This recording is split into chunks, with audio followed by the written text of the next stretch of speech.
de la locomotora del progreso, la locomotora de la minería, pero ¿cómo así? Ya estamos en el siglo XXI. Están proponiendo como para progreso del país la locomotora minera. Y hay toda una discusión y hay medio país levantado protegiendo sus fuentes de recursos de agua ante la llegada de las multinacionales que vienen a explotar los recursos minerales. Entonces, hay dos elementos para seguir sustentando que este es un país atrasado. Pero el tercer elemento, que a mi juicio es el más importante, tiene que ver con la calidad de vida de la mayoría de sus habitantes. Y entonces un país donde se dice que el 57%, dice la Universidad Nacional, el gobierno dice no es el 57, el 56% de la población está por debajo de la línea de pobreza. Un país tan rico, tan enormemente rico, con dos selvas, con dos océanos, con todos los climas, con el valle fértil del Magdalena Medio, con el valle del Cauca, con un país tan enormemente rico, con un segmento de la órbita geoestacionaria, y donde más de la mitad de la población está por debajo de la línea de pobreza, y más o menos el 15% del total de la población está por debajo de la línea de miseria. Esos son los elementos, o sea, la afirmación de que este es un país atrasado tiene un soporte real, no es una expresión ideológica, es una realidad, pero es una realidad que se puede transformar. ¿Y quién la va a transformar? Ahí hay una inquietud. ¿Quién puede transformar esa realidad nacional? Bueno, entonces, como estamos hablando del papel de la ciencia y el conocimiento, ya lo vimos jugando en el primer criterio de por qué no podemos acceder como Alemania o Japón o Canadá. También estamos viendo el papel de la ciencia en la economía. Este país necesita ingenieros, agrónomos, médicos, veterinarios. Necesita para poder transformar. Pero si seguimos pensando en los recursos naturales que no generan anillos de procesos industriales, complicado. O sea, se necesita la ciencia. Y para poner un ejemplo así todavía más, para lo que se requiere de verdad, es que la primera independencia que este país logró, que este territorio logró frente al Imperio Español, fue a partir de una generación de jóvenes que tuvieron el privilegio, además que eran privilegiados, el privilegio de acceder a lo más avanzado de la ciencia y el conocimiento allá en el siglo XVII, XVIII, XIX. Y se vincularon a la expedición botánica, y aquí estuvo Alexander Humboldt y estuvo José Celestino Mutis explicando lo más avanzado de la ciencia y el conocimiento en esa época, y el sabio Caldas, y etcétera. Esos jóvenes fueron los próceres de la independencia, los que jalonaron la revolución por la soberanía nacional, y todo fue sobre la base del conocimiento científico, no por otra cosa, sino porque conocieron el país, y al conocerlo entonces se dieron cuenta de la magnitud de la riqueza y de la belleza y todo lo que significa el concepto patria. Uno solamente ama, decía, creo Gandhi, decía, uno solamente ama lo que conoce y uno solamente defiende lo que ama. Si no conocemos el territorio, ese conocimiento científico de la realidad nacional que se logró a través de la expedición botánica hizo que estos jóvenes próceres de la independencia desarrollaran todo el proceso que condujo hacia la primera independencia nacional, el papel del conocimiento.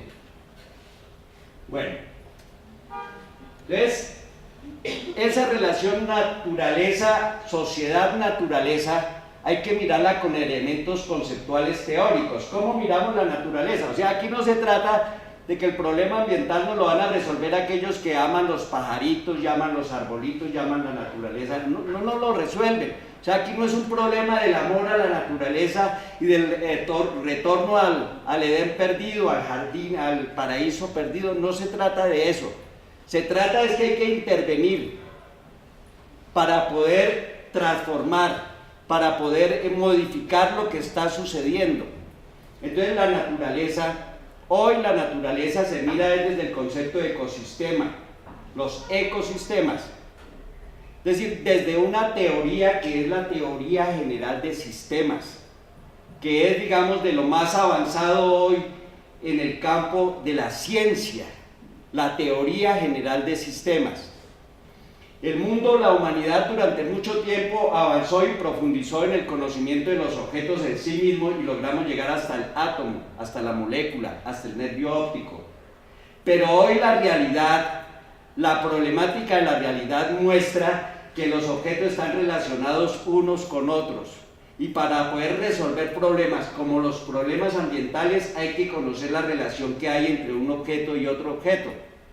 Y entonces desde esto, a pesar de que es más o menos como desde el siglo pasado, desde el siglo XX, que se viene construyendo la teoría general del sistema y expresándose, sin embargo estos conceptos ya estaban claros, por ejemplo, allá desde la época de Platón, 500 años antes de Cristo, que señalaba que el todo no es solo la suma de sus partes, o sea, los objetos reunidos juntos que conducen hacia propósitos generales, en esa relación entre unos y otros generan unas sinergias que hace que todo el sistema no se reduzca simplemente a sumar las partes que lo componen, sino que esa relación que hay entre unos y otros y esas funciones que cumplen entre unos y otros. ¿Qué tienen que ver los árboles con el agua? Tumben los árboles y se dan cuenta lo que tienen que ver los árboles con el agua. ¿Y eso qué tiene que ver con la vida humana y la existencia de las ciudades? El abastecimiento de agua, y no solamente de agua, de alimentos, depende allá de la naturaleza, del campo. Entonces esa naturaleza se estudia desde la teoría general de sistemas, y desde esa teoría general de sistemas es que se construyó el concepto de ecosistema. Un sistema. Y la naturaleza, en realidad el universo, es un cosmos, es una arquitectura en el que todo depende de todo. Y todos los objetos están supeditados a unas leyes generales más amplias. Eso desde tiempos remotos, desde las primeras religiones, las primeras cosmogonías han planteado estos asuntos. El mismo concepto cosmos significa orden, es lo contrario de caos. Lo contrario de caos es cosmos. Cosmos significa orden y finalmente el término cosmos se le dio a todo el universo completo. Hay un orden. Pero bueno, en ese orden, por ejemplo, un ecosistema mantiene unos equilibrios dinámicos. Entonces, hay unas cadenas tróficas, alimentarias, alimenticias. Y entonces una especie, esto se regula a sí mismo. Es decir, los herbívoros nunca serán mayor el número sobre la base que lo alimenta, sobre esa masa biótica que lo alimenta. Entonces hay una regulación, no podrán ser más de la cantidad de masa que pueden consumir, pero al mismo tiempo en el nivel superior hay unas especies animales que mantienen un control sobre estos herbívoros también. Y sobre estos omnívoros hay otros arriba, unos predadores que mantienen eso se llaman controles biológicos. La especie humana hace parte de la naturaleza, pero no puede ser analizado desde este punto de vista que corresponde específicamente a este equilibrio ecosistémico, porque la especie humana salió de ello desde el momento en que su proceso evolutivo lo hizo ser humano, Homo sapiens. Es decir, su desarrollo evolutivo lo llevó a desarrollar, por ejemplo, la mano, las miles de funciones que tiene la mano del ser humano, la visión estereoscópica, la relación mano-cerebro y ese complejo neurológico. Todo eso fue producto del desarrollo histórico, de la evolución. Nos hizo humanos, y todo el asunto fonético, y nos hizo dar un salto, que es el salto instrumental, y creamos las herramientas. La herramienta no es otra cosa que la concreción de una teoría, de la palabra. La herramienta es la palabra hecha realidad, y la palabra es un instrumento del ser humano, instrumental. O sea, los seres humanos dimos ese paso. Venimos de la naturaleza, somos de la naturaleza, hacemos parte de la naturaleza, pero en nuestro propio desarrollo biológico, entonces dimos el salto instrumental. El instrumento, la cultura, es la expresión de la plataforma instrumental que hemos generado a lo largo de la historia. Todo se mueve hoy a partir... El lenguaje es una plataforma tecnológica, el lenguaje. Y todo lo que utilizamos, o sea, la adaptación del ser humano frente a la naturaleza es diferente a la adaptación de las otras especies. Esa es la adaptación de la especie a su medio ambiente, Hay unos controles biológicos, hay unas regulaciones biológicas, pero el ser humano no funciona así.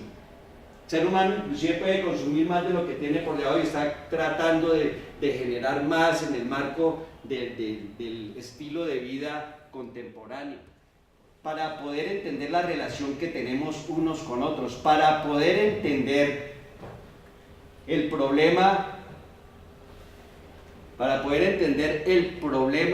de, por ejemplo, los humedales en Bogotá, para poder entender el problema que se genera a partir de una propuesta de plan de ordenamiento territorial, la que se está discutiendo, la que hoy es un debate aquí en Bogotá.